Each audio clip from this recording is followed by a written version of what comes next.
The Sisters Grimm podcast is intended for mature audiences only. Please listen at your own discretion. Tiptoe through the window. The blackest eyes, the devil's eyes. If it doesn't fit, you must acquit. The most notorious serial killer in the nation, the Night Stalker. The Boston Strangler. The Son of Sam. The infamous Zodiac Killer. What's your favorite scary movie?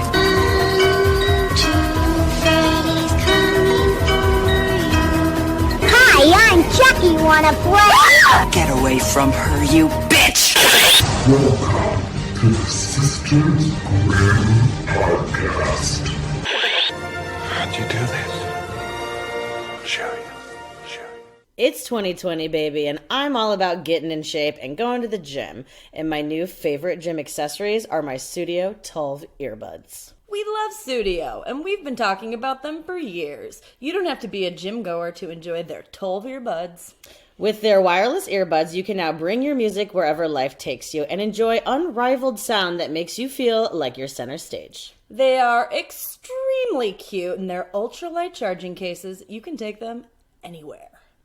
You can go to studio.com to get 15% off your entire order using code GRIM with 2 M's at checkout. That's right, Morgan. That's GRIM for 15% off. Everybody's back again. And by everybody, I mean Holly and me. Me and Holly. Sisters Grimm podcast. Hey guys, it's the Sisters Grimm podcast. That was some great freestyling by Morgan. Yeah, I just Freebird. Holly just pointed at me, and for a second I forgot what we were doing altogether, and then that's what you got. And that's what you got. And that's what you get when you let your heart win. Yeah. Whoa, I don't know. Yeah, that was gorgeous, Morgan. Thank you. So hopefully I sound better in these episodes, because Morgan told me I basically need to be like tonguing the microphone. No, you just need to have the mic in your face, because usually we use this like other kind of a mic that like will pick up both of our voices really well, but right now we're using actual like studio mics because we're at our dad's house, and he, for some reason, y'all, if you live in the greater Ottawa, really just the east side of Ottawa. If you live on our street. Yeah, there is a radio station. It is 101.3, and it plays just 103.1. 101.3. 103.1. This is it's not important. I'm looking at it, and it's 101.3. Well, what do you know, Morgan? I think you're right. I know. That's the broadcaster. So, yeah, so we're sitting in our dad's thing, which we have been, because, hey, guess what? We're still quarantined. And by thing, Morgan means like an attic. An attic recording studio. Yeah, which is cool. I mean, I think we can do this every episode. Let's name something weird that we're looking at. We see. I see a VHS tape of a Christian like video series called McGee and Me. Shout out to any other people who watch that. Right now, my view is of Holly, the windows, and our parents' tax information as far back as I think 95. That's good. Do other people do their tax? That seems Mom like and Dad an just keep it in shoeboxes. I mean, don't fix what ain't broken. They're 2016, I think. Those are the shoes that I've been wearing. The memory of we got some Bruno Marks. We've got some Sperry's. Maybe they and just a lot of old clothes. This is not interesting. So this podcast episode is about unsolved missing persons. I know we talked a little bit before about in the beginning of the quarantine how we were like bummed and didn't want to talk about like basically true crime, but we are a true crime podcast, so right. Yeah, well, it wasn't that we didn't want to talk about it. It's just all the research that you have to do and all the things that you read or watch or anything. It's kind of a bummer. I cried this morning. Yeah, no, totally. I cry at least once a day now. Well, I meant specifically from research, but right, no, just in general. Yeah. I mean, I think we realized that this is going to be a long time, you guys, and like we better get over it. And plus, like the world is stupid, and like whatever. We got to get some true crime going on. Even though movie stuff is fun too, right? Well, yeah, no, very fun. Morgan and I, spoiler alert. We're going to have an episode coming out in the future, depending on how quickly we get through these B horror movies. Yeah, we're going to do a B horror movie one. We're mostly just watching movies from the 70s and 80s right now. Yeah. Well, yeah, that's when they all were. Yeah. Cool. So, anyways, starting it out, like we said, unsolved missing persons. Fucking sad. Very. So, legally, a missing person is defined as a person who is 18 years or older, whose disappearance is possibly non-voluntary, or a child whose whereabouts are unknown to the child's legal guardians. Yes. On the average, there are over 85,000 people missing in the U.S. at any time. I'm wondering now, after I've written down these stats, because I took these notes a while ago. Yeah, we were going to do this podcast, like, I don't know, at the, like, maybe still in 2019. It was September. Because we switched and did something else. I did these notes at my old job. And that was in September. My God. Yeah. That's crazy. It's weird now because, I mean, it's only been 4 episodes, but, like, we're being very consistent now. Granted, we have all the time in the fucking world. That's the reason we're being so consistent is because, you know, we're both furloughed right now. Right. Yeah, so I'm curious if maybe these numbers are going down because no one is leaving their house, therefore no one can get kidnapped. Maybe. So my basis of kidnap knowledge is strictly from Maria's mom on Facebook because all she posts, she's shout like out the Monica. Nancy Grace of Ottawa. Yeah, all cooler, she posts. Way cooler. Oh, she's so cool. She's nothing like Nancy. But she only posts missing persons things, and she posts usually about 7 or 8 a day. And lately, I haven't seen very many. So maybe you're right. Maybe that means or maybe I'm very wrong with what I'm based purely on the Monica Granatus scale of missing persons. So another interesting fact, although kind of a shitty fact, is that the media tends to focus on attractive white blonde women that have gone missing. I will get into. Not necessarily blonde. Well, I mean white, attractive, Yeah, younger, but more so than any other demographic because of society's obsession with damsels in distress. Yeah. And it's called the missing white woman syndrome. Mm-hmm. A person can be declared dead in absentia or legally dead after being listed as missing for 7 years, but in certain cases, such as mass disasters like 9/11, the time is reduced because there's more of a likelihood that they died. Or like, you know, if a boat sinks. Clearly. Anything like that, yeah. It varies by state, but in Illinois, it's 7 years. One of the most famous missing person cases was the Lindbergh baby, who on March 1st, 1932, was stolen from his crib. There was a ransom. March, I will just say, a shitty month. Also a month when a lot of disappearances happen, at least in my stories. Wow, that's very interesting. And March was a really shitty month. It's when it starts getting a little bit nicer out and people are like, let's kidnap. Let's like kidnap. Yeah, no, that's it's like let's not do that. in the bling ring when they're like, I want to rob. It's like, let's go shopping. Stop. Okay, so anyway, sad story of the Lindbergh baby. Yeah. His parents, even though they paid the ransom, the baby's body was found 72 later. But this tragedy inspired Congress. 72 laters. 72 days later. 72 laters. I'm very sorry, you guys. I'm going crazy. But wasn't the Lindbergh baby an accident? They didn't mean to kill it? I don't remember those details. I'm pretty sure that was the thing, is that they were going to give it back and then they killed it. That could be very true, Morgan. Or something. I don't know. But regardless, this tragedy inspired Congress to pass the Federal Kidnapping Act, also known as the Lindbergh Law, which makes kidnapping across state lines a federal offense. When did the Amber Alert get created? After that girl Amber got taken. No, I know. But, like, is that different?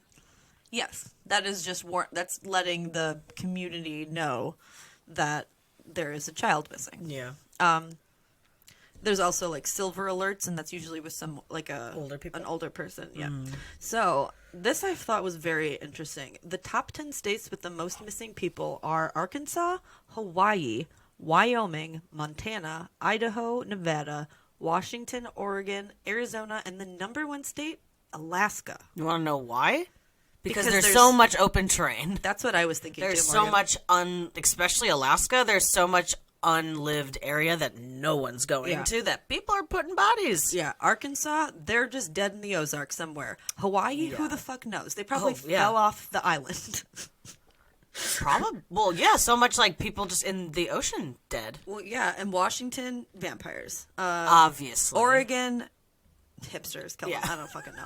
Arizona, it's hot. Alaska, Arizona, there's so much like area. Like, a lot of Arizona is just desert that no one goes to ever. And they shouldn't. So, I would have thought California was, though, but that's just me. Or New York, I don't know. Just places where you think that, just places that have more crime. But they also have more population, so more people are finding the bodies of the dead people. So, because most missing persons cases that never get solved, it's often because they're dead somewhere and you're just never going to find them because whoever did it did a really good job at hiding it. That happened with Ted Bundy. There were several bodies that, even of known people that he killed and that he was, convicted of, they never found the bodies. Yeah. So, my first story I called Bittersweet Betrayal. You named it? I named it because this story is about Frank Brach of E.G. Brach & Sons Candy Company, or simply Brach's. If you've never heard of Brach's candy, it's like the candy you'd find at like your grandma's or like your great aunt's house, and you would like look at it and taste it, and you're like, this is not candy. Like peppermints are not candy. Oh, yeah. Like, what about those like hard strawberry candies though? Pretty sure they're Brach's. Oh, those are good as fuck. That is an unpopular opinion. I hate those. Grandma always had those, and I loved them. Aunt B, Aunt Eddie Root. All of anyone. It's like when you turn 60, they give you a bag of Brach's candy. You're right. All of the women in our life had those. Oh, 100%. And except like Nana. I don't think they ever ate them because they just congealed into an entire It was blob. more for a look. It was like their packaging was cute, and they looked like nice in your house. They look like cute little strawberries. People do that now with like Sugar Fina. Those are the ones we have all over the house right now. True. The Easter egg candies. True. So, I actually found out about this one because I had a different story, but it wasn't as interesting. It was about this pilot who went missing and they thought it was aliens, and that was like it. So, okay. I literally was like in my closet. I was literally in my closet. I was in my closet and I was trying to reach for something, and a bunch of stuff fell on me, including a book. That sounds very your life. Yeah. Go on. Including a book called Unsolved Crimes by Kirk Wilson. OMG. I love this, yeah. organic finding. I know. And, like, I knew I had that book somewhere, but, like, it literally hit me, like, in the sternum. And so I opened it up, and the first page said Chicago, and I was like, I live there. And then what I read was one of the craziest, like, whodunit, red herring, true crime stories I have ever read. I'm excited. You should be. So, in 1950, Frank Brach, who was kind of a piece of shit, he divorced his wife of 17 years so he could marry a redheaded hat-check girl from Miami, Florida, named Helen Voorhes. Damn, she sounds hot. Right? She was a small-town girl who grew up in Ohio, and she was 22 years younger than him. 20 years previous to this, Frank divorced his first wife because he hit her. He also hit his second wife, so that he knew a judge would grant them a divorce, because this was before no-fault divorce, so you could only get divorced if you or the person you were married to did something that a judge would constitute as reasonable for divorce. Mm-hmm. So despite all of his divorces, Frank and the candy company was flourishing because people need their candy corn. Mm-hmm. So Helen went from living paycheck to paycheck to being married to a multimillionaire. At first, she was still her humble self and preferred her friends back home from Ohio than the socialites of Chicago. The couple moved to a huge home in Glenview, which is a suburb outside of Chicago, and around the same time, they hired a chauffeur named Jack Matlick, who over time kind of became like the HBIC in terms of like controlling and organizing the house, like a butler situation sort of. So from all accounts, Frank and Helen had a very happy marriage. He indulged her with anything she wanted. She had candy-colored luxury cars. Frank also changed the Brach's logo to pink, which was Helen's favorite color. And he was very nice and sent money to Ohio for Helen's family. Like anything they needed. Yeah, that was nice. In 1970, Frank died and left Helen $21 million, which is about $150 million. But the money was in a trust, which was watched over by Frank's accountant. But Helen had access to it at any time, but she never took out large sums of money, and she never showed any interest in spending a lot. She's not like a Menendez Brothers situation, right? Where she did not go out and buy a Cheesecake Factory franchise. Partially because of her humble upbringing was the reason for this in Ohio. When she did spend large sums of money, it was because she gave to charities for animals because she was obsessed with animals. And she had a lot of little dogs, and some of their names were Sugar, Candy, Lovey, Tinkerbell, and Beauty. I just thought that was cute because I love dogs. Same. As I mentioned earlier, Helen wasn't really into the Chicago late night scene. Would love to know what the Chicago late night scene was there, though.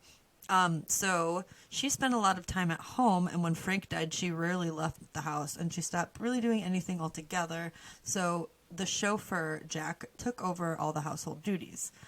While Helen didn't like going out, she loved talking on the phone to all of her friends who were in Ohio and Florida, because she worked there. Wait, you said she was from Miami, right? Well, that's where he met her. Yeah. She was working down in Miami. Okay. Miami. Welcome to Miami. Will Smith? Anybody?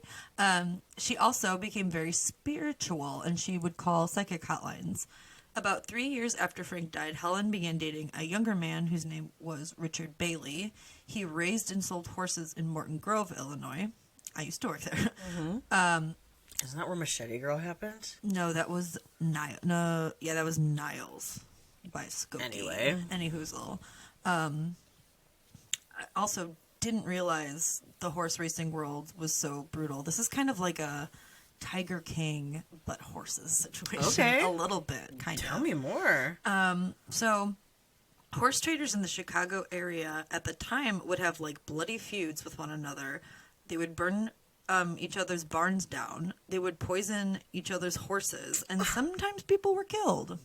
Wow. So, no one knows exactly if Richard Bailey was involved with any of that shit, but we do know that he had a reputation of selling horses at ridiculous prices to older women, and Helen bought quite a few horses from Richard. And he sold her one who ended up being unable to be a racehorse.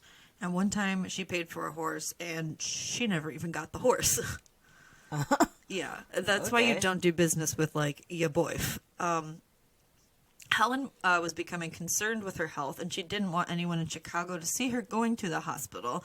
So, because she was still probably a pretty big name. I mean, yeah, like we said, Brach's Candy. Yeah, hello. She was basically a Kardashian. So, she didn't want to worry the Chicago people or, like, be bothered by them, I guess. So, she went up to Rochester, Minnesota, and Richard Bailey had connections, which ensured she would get attention at the Mayo Clinic, which is apparently very hard to get into, regardless of how much money you have. What is she sick with?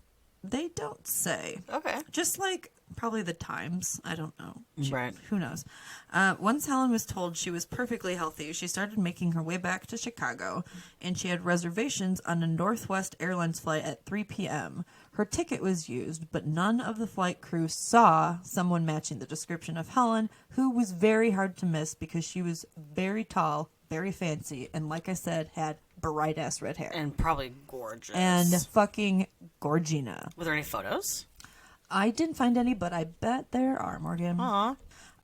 Love that. So anyways, Jack, the houseman, said he picked up Helen from O'Hare Airport and drove her to the house in Glenview, but she was crabby because he didn't drive one of her nicer cars. He drove a lowly Jeep, which... Okay. He's like, I don't know. I hope she didn't say that because that's really rude. Morgan and I both drive Jeeps. Just kidding. I don't have a car. So You had a Jeep. I had a Jeep. When Helen was out of town, Jack would stay at the house in Glenview to watch over everything. Otherwise, he lived on a farm in Schaumburg, Illinois with his family. Aw.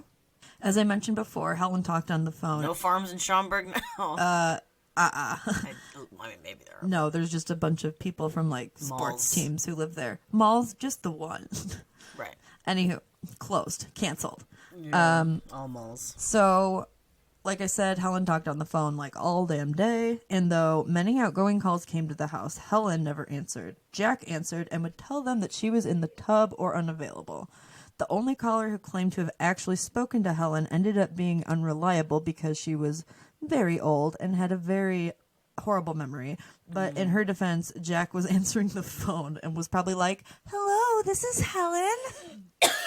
Oh my god, that's fucking funny. Yeah, we'll just keep that cough in there. I was taking a drink when you said that. Yeah, it's cool. We'll keep it in. So, about a week after Helen had been missing, Jack says he drove her to O'Hare because she was going to Florida to buy a condo, but there were gaping holes in his story. He says he dropped Helen off 2 hours before her flight, but people said she would never have done that because she hated waiting. Also, he said she only brought one carry-on, and this was a woman who traveled with, like, all her shit, like Rose from Titanic style. Okay. Like, I mean... She kind of sounds like Rose Earthing. from Titanic. I kind of live for her. Tall, sexy, red hair. Hells yeah. I don't know how tall Kate Winslet is, but anyhoozle. She's up there with Leo. Yeah. It was found out that Helen had actually never bought a ticket to Florida. No crew member or ticket agent remembers seeing her, and no one in Florida had been told that she was coming, opposed to what she usually did, which was call everyone she knew in Florida to let them know that she was coming. Every single person. She just goes through the phone book and she's like, all right, Abernathy. Hey guys, it's Helen. Guess who's coming home? Okay, Aberdeen. Hey y'all. Okay. Yeah, that's as far as I'm going to go with names. So, anywho, over the weekend, someone signed Helen's name on multiple checks that added up to $15,000, and all of them were made out to Jack Mitlick. But after some graphologists examined the handwriting, it was proven that it was not the handwriting of Helen's, which we know isn't super reliable, but I'm guessing Helen and Jack's handwriting was significantly different. Yeah, probably. I mean, come on, just like Occam's razor. She probably had that, like, long, beautiful cursive that looks like she's barely touching the paper, the lightest, and he probably just like pushes down on pencils as hard as he can and breaks them, and it's just dark. Yeah, no, he holds it like you hold like an ice pick. Yeah. And he just like angrily scribbles. Yes. So it was inconclusive of whether or not it was Jack's handwriting, and Jack argued that it didn't look like Helen's normal handwriting because she had conveniently hurt her hand recently. They're like, yeah, it doesn't explain the fact that it looks like a child did this. This is in crayon. Yeah, right. Jack. This is a dog's paw print. This is a horse hoof. Jack Matlick was one of the police's main suspects. After Jack and his wife divorced, the wife, Joyce, spoke with police about what she knew. She said that she received multiple calls on the day of Helen's disappearance. Jack told her that he was staying at the house all weekend, and as he would usually do if Helen was away, but Joyce said that he came home on Sunday night and told her he was driving Helen to the airport in the morning. She also told the police that Jack began giving her $100 bills for groceries, and he had usually given her checks, but she didn't bother asking questions because their marriage was already kind of rocky at the time, and she was just happy that he wasn't home. Some other weird shit happened the day Jack supposedly dropped Helen off at O'Hare for her Florida trip. On his way back, he took her car to be completely detailed inside and out. So he was... That's usually a pretty telltale sign, even though luminol would still see blood. I don't know. But there was not luminol then. Well, there may have been. I don't... No, they had luminol. In the 70s. They had it in the 60s. 70s? Oh, okay. Yeah. Also, is Jack her husband? Or I thought Jack was the guy who worked at the house. It is. Her husband is dead now. Okay, right. Sorry. I got confused. It's cool. So, like I said, some other weird shit happened because he hired 2 decorators who came to the house, Helen's house, that is, to repaint 2 walls and replace carpet, and all of the workers said they didn't see anything as suspicious. It's just very suspicious due to the circumstances of the events. Yeah. So another issue was with a man named Belton Mora who worked with the Animal Protective Institute in California, and he was constantly calling Helen demanding the donation that they were expecting from her. A week after Helen went missing, Jack Matlick went to the police to file a report, but was told only a family member could file a missing persons report. So Jack called Helen's brother, Charles Voorhes, to come and file the report. Charles was in Ohio at the time, and he didn't get into Illinois until Helen had been missing for almost 10 days. So because of that lack of, like, we all know that is a very crucial time and when a person goes missing. Before Jack and Charles went to the police, they went to Helen's home and burned all of Helen's journals in a furnace. Charles said that he found a note on top of the journals written by Helen that said, "Burn these in case anything happens to me." Wow. Yeah. Wow. Yeah. Charles told police that Helen had bought him cars, a home, and paid the family's medical expenses and for his children's college tuition, and told them that if she was still around, she wouldn't just stop sending him money. She was very close to her family, and taking care of them seemed to be one of her top priorities. Right. So why would she just suddenly cut off paying for them? There was also an issue with Belton Morris from the Animal Protective Institution, who was desperately in need of Helen's donation, but was eventually arrested for fraud because the IRS reported that Bolton was setting up his pet charity just to get money. And he would spend the money on himself instead. So another piece of shit. Over the years, the court authorized increasingly higher rewards for anyone who had any kind of information about Helen's disappearance, but no one ever came forward. A year after being missing, the court wanted to search Helen's home to see if she had left any sort of will, and they found one in the kitchen cabinet. There was nothing that indicated whether or not the will was authentic or not, because anyone who would have benefited from Helen dying was going to receive everything they wanted according to Helen's will. Charles was still going to get money for his family. Jack Matlick was still going to get money, as well as the rest of the money. So she had people taken care of. Yeah, yeah. And the rest of the money was going to go to her dogs and to legitimate dog charities. Plus, everyone included in the will would have benefited more if Helen was alive than if she was dead, so why kill her? Right. One of the weirder / less believable theories is that Helen was ground up in a meat grinder and fed to her dogs. That's always one of the theories. And like I said, it's very Tiger King. Yeah. But this is unlikely because the meat grinder in question was just a blender attachment. Plus, Helen weighed 160 pounds and she had very small dogs. The more believable possibility was investigated by lawyer John Caldwater Mink, who thought Helen was killed within a few hours after leaving the Mayo Clinic and never even made it to the airport in Minnesota. As I mentioned earlier, Helen really liked buying horses, and she had bought at least 12 from Richard Bailey and his brother. In 1979, when Richard Bailey was questioned by the police, he pled the fifth for every single question they asked, including his address and whether or not he was married. Which are weird things to plead the fifth for, because how could you perjure yourself? He probably thought he was just being cool or charming or something stupid. Exactly. The case was reopened in 1989 because the police had more information regarding Bailey as being responsible for Helen's disappearance. A really nasty dude named Silas Jane, who was once an incredibly wealthy horse trader and friends with Bailey, was in prison for killing his brother in 1970. Police found that Helen had bought at least 3 horses from Silas and was threatening to go to authorities because he overpriced the horses that he had sold to her. And according to Silas's cellmate at Vienna Correctional Center, he said that Silas had told him all of this, and he said that Bailey had hired Silas to kill Helen, and then when his cellmate was going to be paroled, Silas supposedly paid him to take the body from Illinois and bury it in Minnesota, and he took the police to a bunch of places, but no body was ever found. So, kill for hire. Why do people do that? And not to say that maybe he was in on it, but I feel like people just randomly like to pretend like they know what happened in these kind of cases. Oh, 100%. Because they want feel, attention. Powerful and their attention. Exactly. It's pretty disgusting. Yeah. So eventually Bailey was charged with conspiring with other horse dealers to kill Helen, although he was never convicted of Helen's murder, but he was sentenced to life imprisonment for defrauding Helen, and the judge made it clear that the sentence also reflected evidence that Bailey was involved in a conspiracy to kill Helen. So even though he wasn't convicted for anything regarding Helen other than fraud, he was know that this is also because we know you killed her. So we still don't know where Helen's body is, and we don't know what happened to her because everyone involved in that is dead. Yeah. So it's a cold case, and Damn. Yeah, and so that's the bittersweet story of I would have never thought that Brach Candy had such a crazy history. A crazy, colorful past. Yeah, Candy's colorful, and so is their past. Let's take a little break. Hey.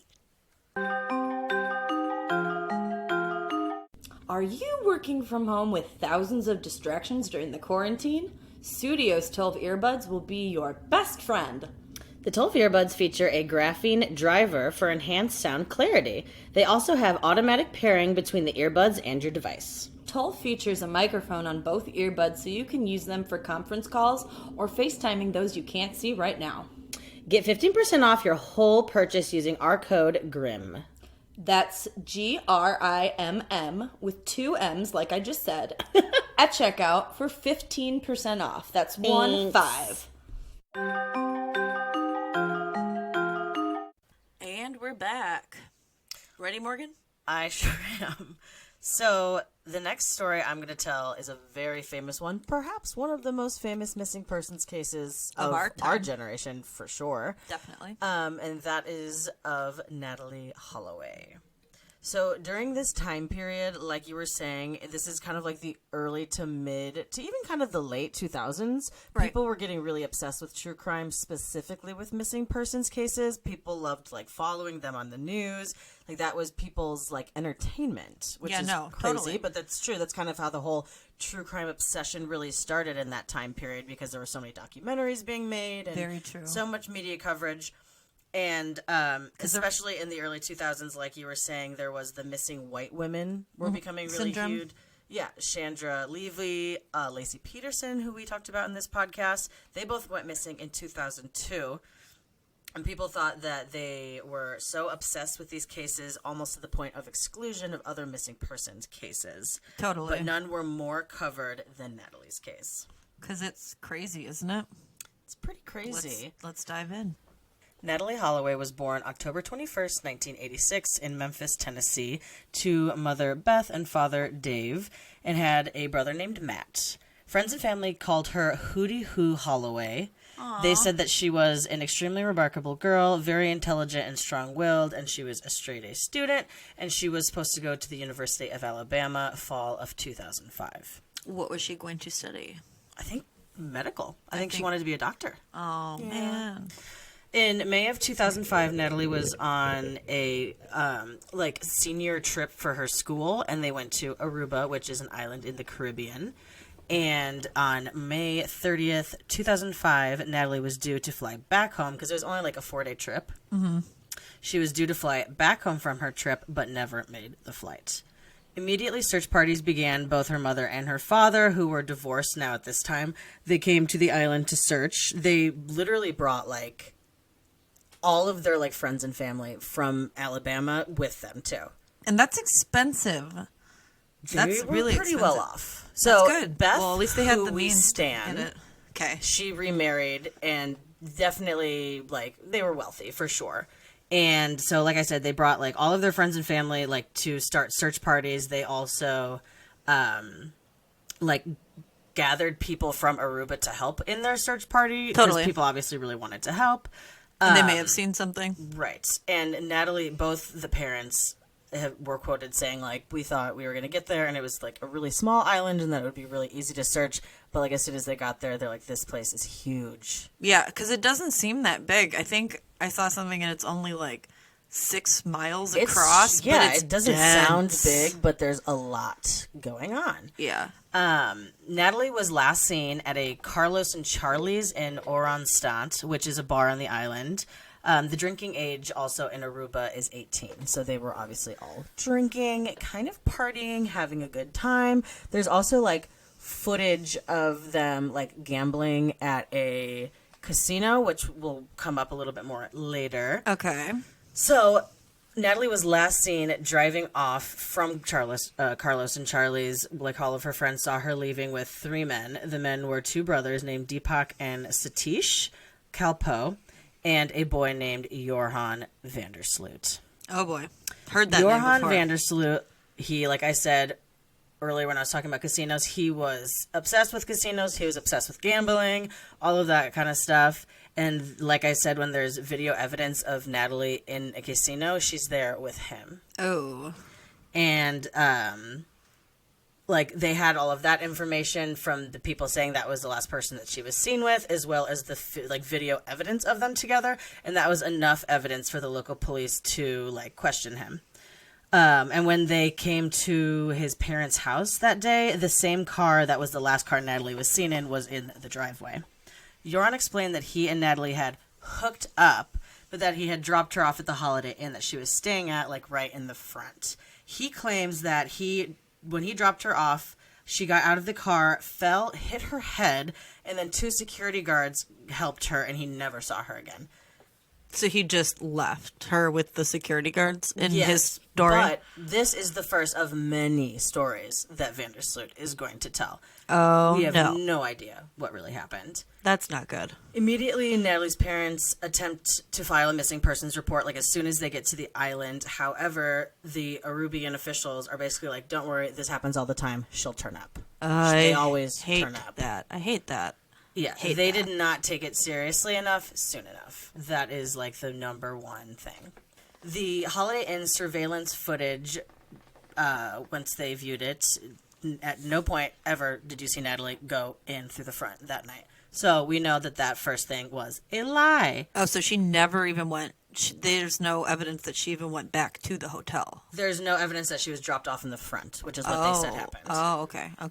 Okay, so by day 10 of Natalee's disappearance, the 3 boys were officially arrested. However, this means that they were given 10 days to lawyer up, make sure that all of their stories matched up, and that they were able to clean up any mess they had made.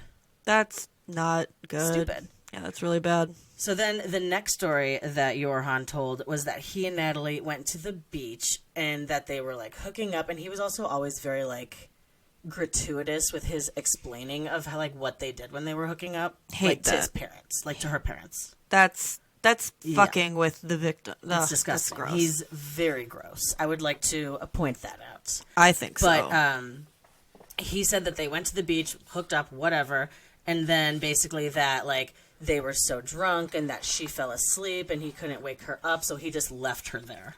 Asleep. That's a piece of shit thing to do. Totally. None of these make him look good. No, not at all. None stories. None of these stories. None stories. So it's also good to know that Joran's father was an attorney and he was also training to be a judge. Oh. So a lot of people thought that he was being protected by the government, basically. Well, that sucks, Dick.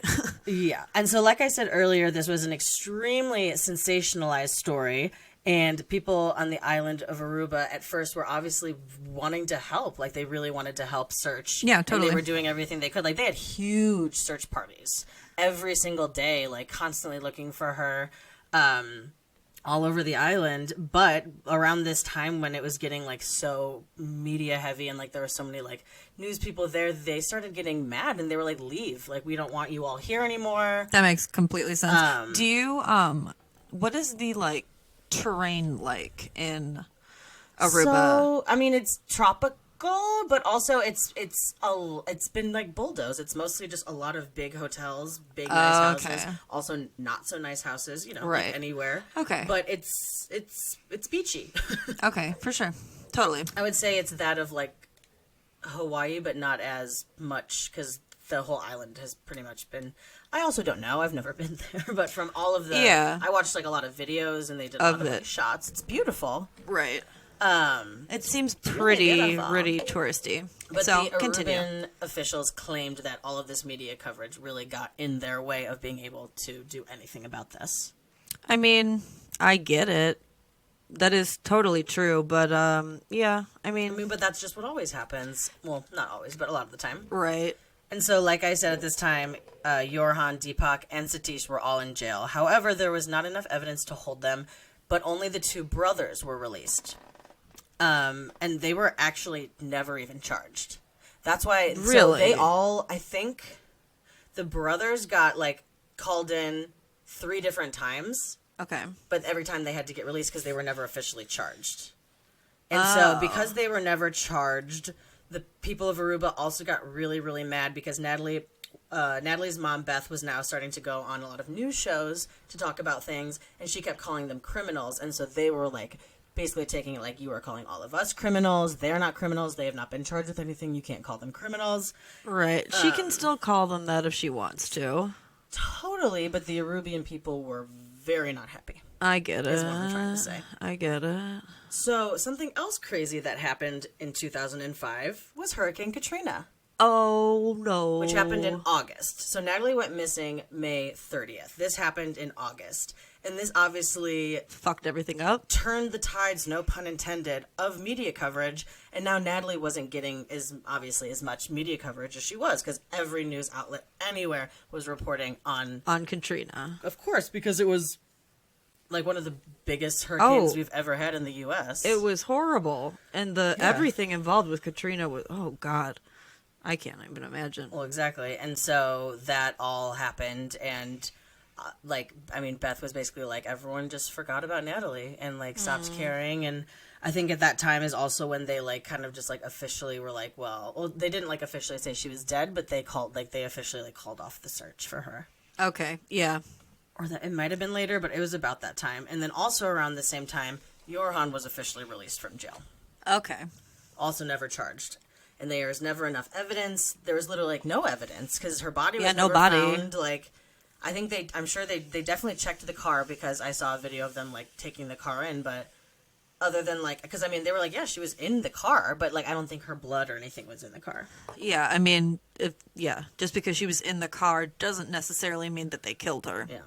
So around this time, Beth actually decides to go on Dr. Phil, and Dr. Phil basically.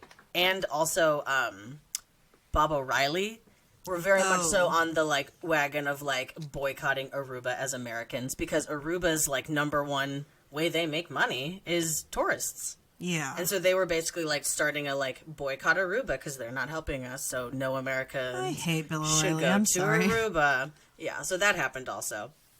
Okay, now, at this point, Jorhan... his gross ass decides that he wants a little attention about all of this, because he's clearly a fucking sociopath, psychopath. Oh, he sounds like huge narcissist. 100% hot dogs. He starts going to America and talking like in New York, and going to different like talk shows and like talking about like how they were just like flirty and like he doesn't know anything and like all this crazy dumb shit. So 5 years later, almost to the day, March 29th of 2010, Jorhan reaches out to Beth's lawyer, whose name is John Kelly, and he basically proposes that if the Holloway family, Beth specifically, gives him $250,000, he will basically, like, tell them where Natalee is. Okay. That's like, okay. That's enough to be like... Okay, well, how about you get arrested for knowing that information and withholding it? Instead of that, and like I said, he was a gambler, and this is basically like his way. He thought he was going to be able to like give info. Was he did literally not know when to hold him? He literally said the phrase "gotta pay to play." I hate him. Mm-hmm. And he's a Arubian? No, he's actually Dutch. What? But his family moved to Aruba. Oh, yeah, Vandersloot. Oh, yeah, Doy Vandersloot. That's not very... No. That's not very Latino. So he basically gave them, like, a bank account and were like, wire me this money. And Beth basically was like, he's never told the truth before, so I bet this isn't even a real fucking bank account. So she basically went to the bank and was just like, I'm going to deposit $100 to see if this is actually real. And it was. Because the one thing he didn't lie about was getting money. And so once they realized that, it kind of gave her lawyer an idea. And he was basically like, okay, so then we can charge him with wire fraud, blackmail, extortion. Exactly. And get him brought to the U.S. Hell yeah. So they called the FBI for a sting operation. Ooh, I love stings. Mm-hmm. Yeah, so her lawyer obviously met with him wearing a wire. And Jorhan, I think he went to Jorhan with half of it, and then she wire transferred the other half to him. Okay. So they did give him the money. Like, they were like, here, you got the money. Okay. And since Jorhan now has the money, he takes John to a location in Aruba, and he starts telling him another story. Well, I was just saying, in order for them to charge him for extortion and all that stuff, they would have to pay him. Exactly, yeah. So, yeah. Yeah. Good. I know. That's smart. And I'm assuming she got it back somehow. Yeah. Let's hope so. So the next story that Jorhan tells John was that he took Natalee to this area. They were fooling around, and then he decided he really wanted to go home, but she didn't, and like either wanted to just stay there or she wanted to like go somewhere else and not go with him. So he says that he picked her up and Physically? and she like struggled, and when she fell, she hit her head. Okay. And he said immediately he knew she was dead. Well, he is being consistent in saying that she hit her head. Maybe it was an accident, and then they had to dispose of it. We're going to find out why he said that, too. Oh, okay.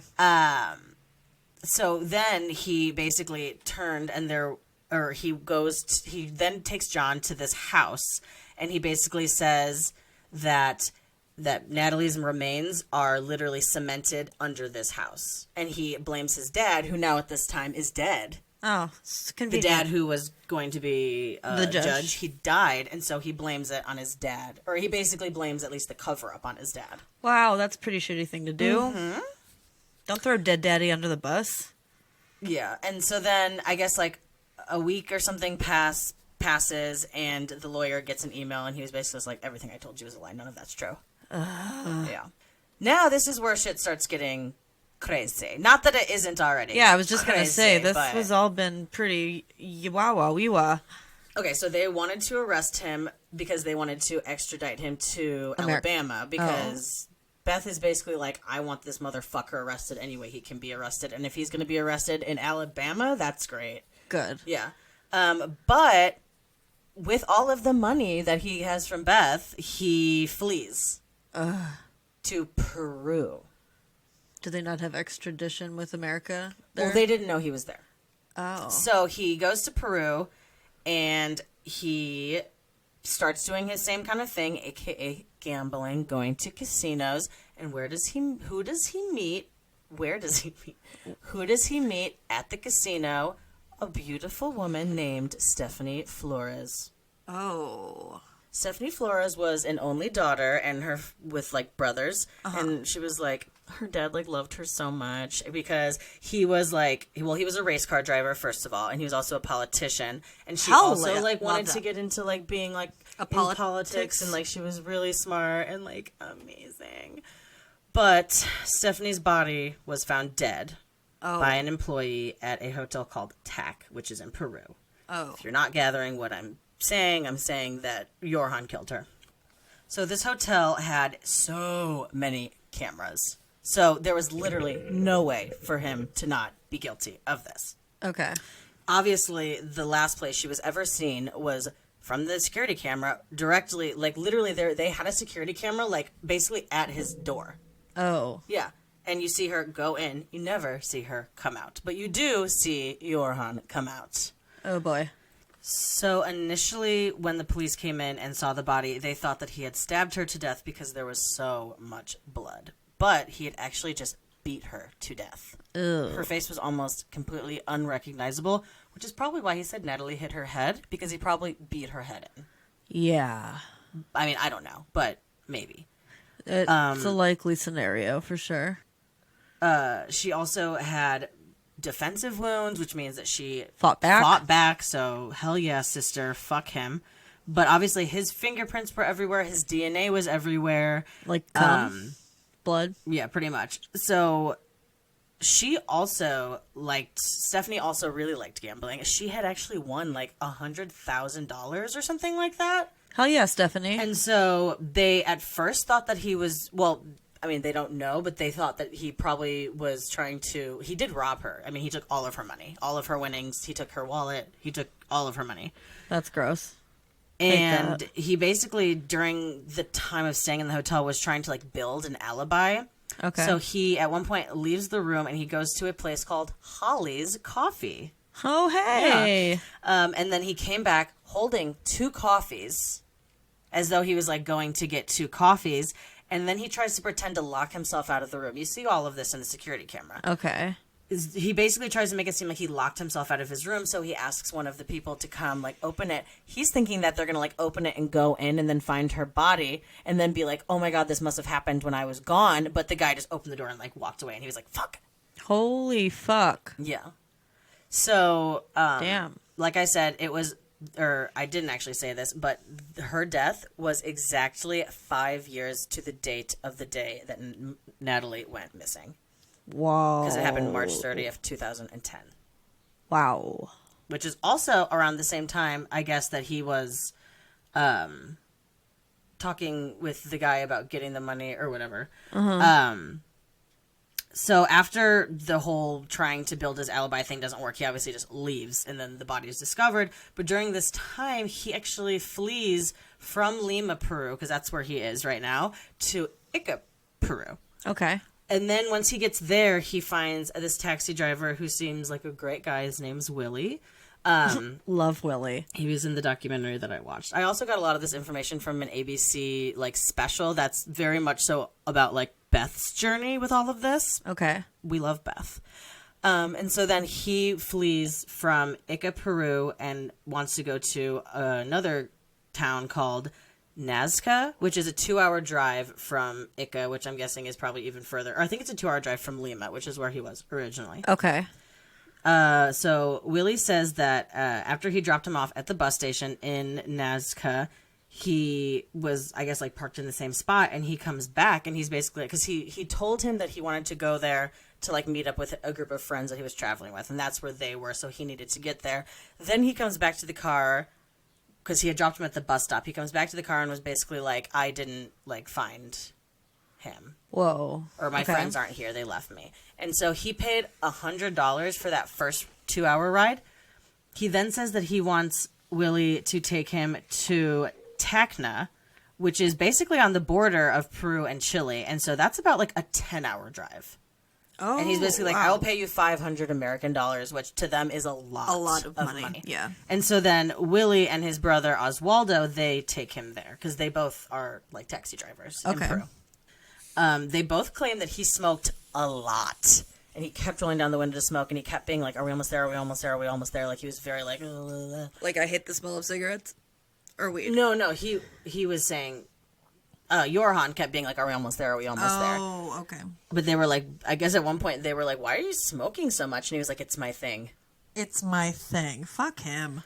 So now he's in Chile. He had to actually cross the border, and he does. He was obviously really afraid to cross the border because there was, like, Stephanie's dad was, like, not fucking around, and so he was, like, showing so many pictures of him to, like, all of the news people in Peru, and they were like, catch this motherfucker, but he somehow crossed the border to Chile. So Johan was finally caught in Chile. A toll booth operator actually spotted him and then instantly called and was like, yo, that guy that they keep showing pictures of on the news, he's here, he's, like, in this area, come get him. While he was in prison, because he obviously was arrested for her murder, for Stephanie's murder, and he was sentenced to 28 years in prison in Peru. Okay. While he was in prison in 2017, he basically admitted to killing Natalee, but then he took it back again, because that's just what he fucking does. I hate people like that. Yeah. No backseats. He's one of these people, too, one of these dudes in jail who got married and had a baby since he's been in jail. What the fuck? Yeah. Hate that. And basically he is, once he is done with his 28-year sentence in Peru, he automatically has to be extradited to Alabama to face those charges. Fuck. Which is, I think, at least another 20 years. Damn. So I guess he's horrified to go to American prison because I guess Peru prison seems pretty nice because he just gets to do online gambling all day. What? That's so fucking bullshit. That's horrible. That's fucking horrible. So, Holly and I originally, when I first decided to do this on Natalee, we started looking for just documentaries in general, and we found one on Oxygen that was called The Disappearance of Natalee Holloway.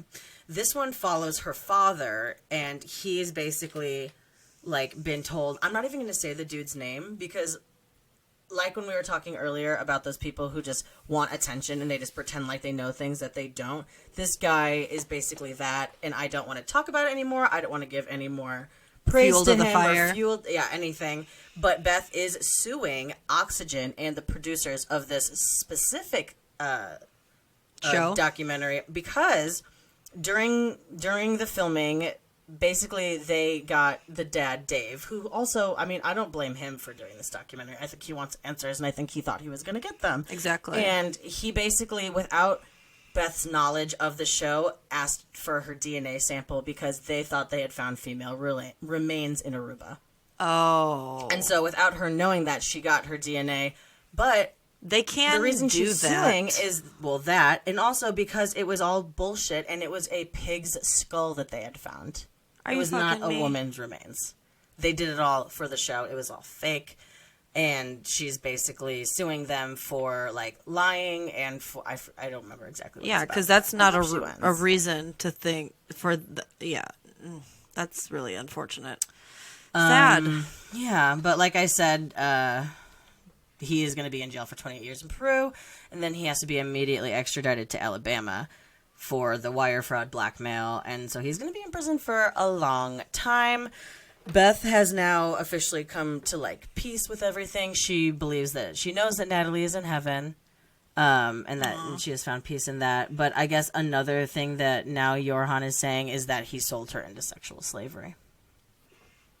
That's really That's fucked another thing up. that he's saying, yeah. That's really fucked. That's just to get a, I don't know. So that is the missing, I mean, people are pretty sure that she's dead, but you literally never know. I mean, she's still technically missing if they don't know where her body is. Never have found her body. Yeah, that's really fucked up. It's a Hopefully, really sad story.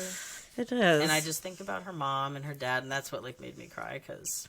Yeah, no, that makes me the most sad. Thinking, like, if I was kidnapped, I would be really upset over how upset mom and dad would be, and you. So, to end things maybe on a little happier note, Morgan has started a skin routine YouTube channel. No, I'm just doing it on my Instagram, which is Morgan D. Freeberg. Follow me if you nasty. So if you want a face like Morgan Freeberg, watch. Mm-hmm. If you want to see a post every once in a while, and maybe it's Tuesday, follow me at Holly Cheeseburger. Yeah. And then follow us collectively at the Sisters Grimm podcast and all of those other places. And we'll talk to you guys next week.